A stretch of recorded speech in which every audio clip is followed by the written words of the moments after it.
Hey Rosebuds, thanks for joining me today.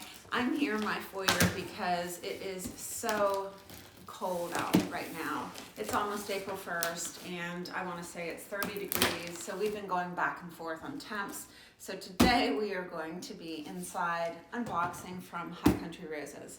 High Country Roses sells potted, en route roses, and they should be about that 4-inch size pot. This is so heavy. Does it say what the price was? This is 23 pounds for this box. So whatever I paid for shipping, it was worth it. It came through UPS, and I've been so busy. Normally I unbox things the day that they arrive, but this has been sitting in my foyer now for several days. I'm sure that it's going to be fine though. So what are we expecting? I don't even know how many roses. I'm unprepared. But let's get in here and see what it looks like. So everything is packaged really, really well. 6, 7, 8, 9 roses at 23 pounds. Oh wait, there's more here. There's another page. I made lots of orders with Matt, and he ships typically year round. In case you're interested in buying from him, let's see, 2021. So 21 roses. So these basically are weighing in at about a pound each. All right, so let me get in here. Really nicely packaged, and you know they've covered where it's leaking out so that they stay nice and they don't break during shipment. So here you go, all these little babies in here. They look great. Are they in a tray? It looks like they are. Okay, here we are. Wow, I got the whole tray, which is nice. Easy to carry around.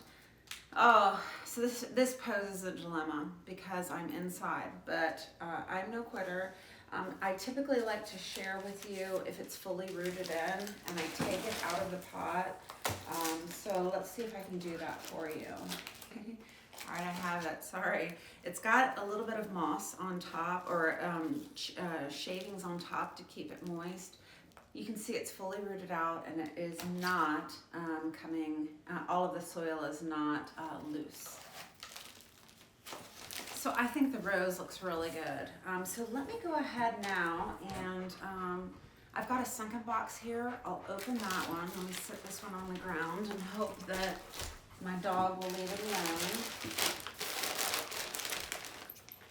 Many of you know that I am vegetarian and I lean vegan, and so I try not to buy animal products, but I need to when it comes to gardening for that protection on my hands, because if you've ever had thorns that get through the gloves into your hands, I mean those little things are such a pain literally, and then having to, you know, get them out, performing surgery on yourself, it can take a little bit of the joy out of gardening. So Matt has a great brand called Hestra that I've been getting.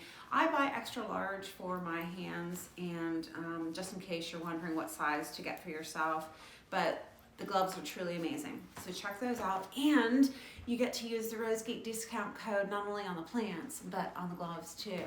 I think he, in years past, he's also stocked the my favorite booster for your soil nutrients, and that is Great Big Roses. So check that out too. Let's get in this other box. I'm seeing the name here on this rose, and it reminded me. Matt has been trying to stock some of the harder to find Austin roses. Now I'm kind of moving away from Austin because I want, now that I've seen what it's like to grow roses that are really, really prolific, the Cortez roses are my favorite.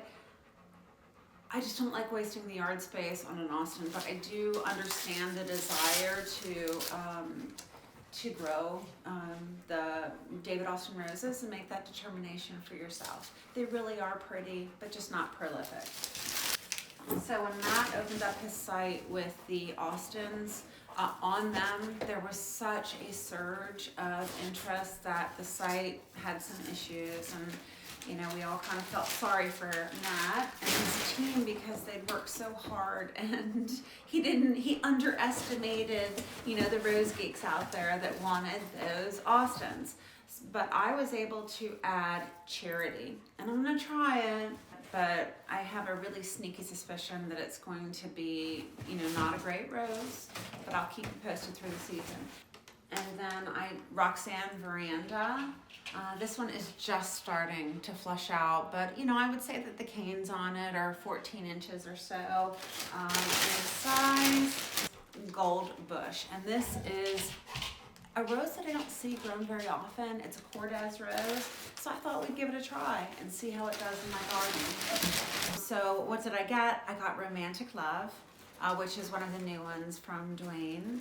Gloria de Dijon, Char, which is that charity, Pearly Gates, American Pillar, Tiamo, Luis Hansen, Rosarian Tom Mayhew, Space Maiden, Dragon Flute Sunblaze, we said, Raw Britter, and I'm just trying to finish a hedge of Raw Britter out there. I bought, I think, 8 last year.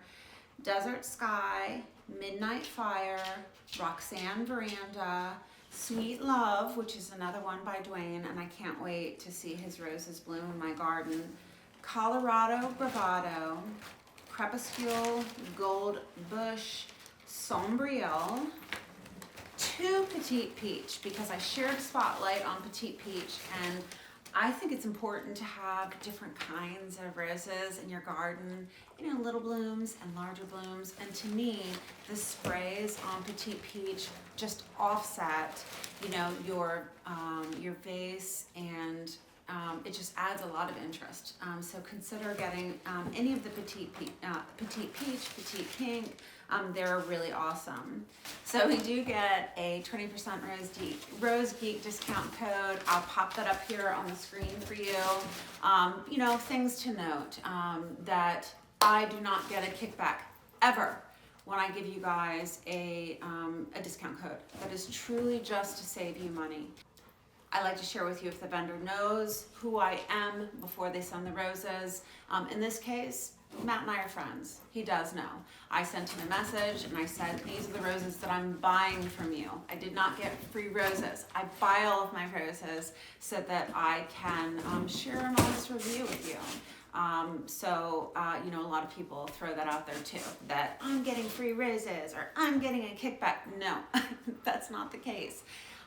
And I like to support my friends. I don't want free things. I want to pay them and help support their business.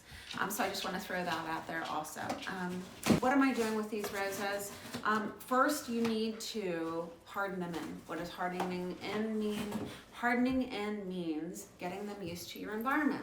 Anytime you get a potted rose, assume that it's coming from a greenhouse where the temperatures are perfect and 70 or 80 degrees, and you want to get it used to your environment. So here it's 30 degrees. I am not bringing these out of my garage until they have consistent daytime temperatures of at least 55. And so what I do is I keep them in my garage where they're still getting 50 degrees in my garage, and then I bring them in to the sun every day. And then back into the garage at night, and you start extending the amount of time that those roses are subjected to sun longer and longer, because you have to consider that this little baby can get sunburned on those leaves. It's just not used to natural sun. That's what you have to consider when you're hardening it in, getting it used to your temps, and then being in a full sun situation. And so what else am I doing? Depending on the year, I've put these directly into the ground and they've taken off. Or I pot them up into a larger pot until they get to be, they're until they get to fill out their roots in a 1 gallon pot. And as soon as they are fully rooted out in that 1 gallon pot, then I go ahead and put them in the ground. All right, well, thank you so much, Rosebuds. I will see you in the next video.